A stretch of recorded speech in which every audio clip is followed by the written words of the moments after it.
బుల్బుల్ కథలు. హాయ్ పిల్లలు, అందరూ ఎలా ఉన్నారు? సరికొత్త కథతో మళ్ళీ మీ ముందుకు వచ్చేసాను. ఒక పెద్ద గ్రామంలో ఒక ధనవంతుడు ఉండేవాడు.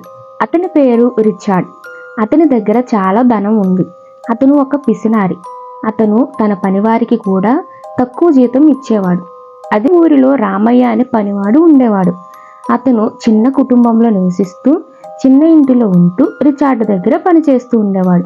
ఒకరోజు అతను పనిచేస్తూ ఉండగా రిచార్డ్ రామయ్యతో ఇలా అన్నాడు: రామయ్య, నువ్వు నా దగ్గర తక్కువ జీతంతో పనిచేస్తున్నావు. ఇలా ఎంతకాలం పనిచేస్తావు అని అడుగుతాడు. అందుకు రామయ్య ఈ విధంగా బదులిస్తాడు: నేను నా కుటుంబం కోసం పనిచేస్తున్నాను. మీరిచ్చే జీతం నాకు సరిపోతుంది. మీ దగ్గర ఉన్న ధనంతో మీరు కూడా సహాయం చేయొచ్చు కదా.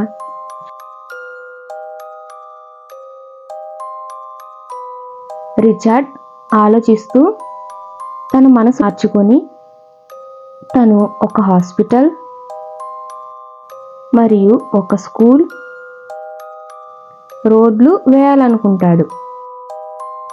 అనుకున్నట్టుగానే ఒక హాస్పిటల్ కట్టి పేదవాడికి ఉచితంగా వైద్యం చేయించేవాడు. అలానే స్కూల్లో ఉచితంగా చదువు చెప్పించేవాడు. అలా ఆ ఊరికి మౌలిక సదుపాయాలు చేస్తూ, రోడ్లు వేయిస్తూ ప్రతి పేదవానికి సహాయం చేసేవాడు. మీరు కూడా ఎవరికన్నా సహాయం చేస్తారు కదా పిల్లలు.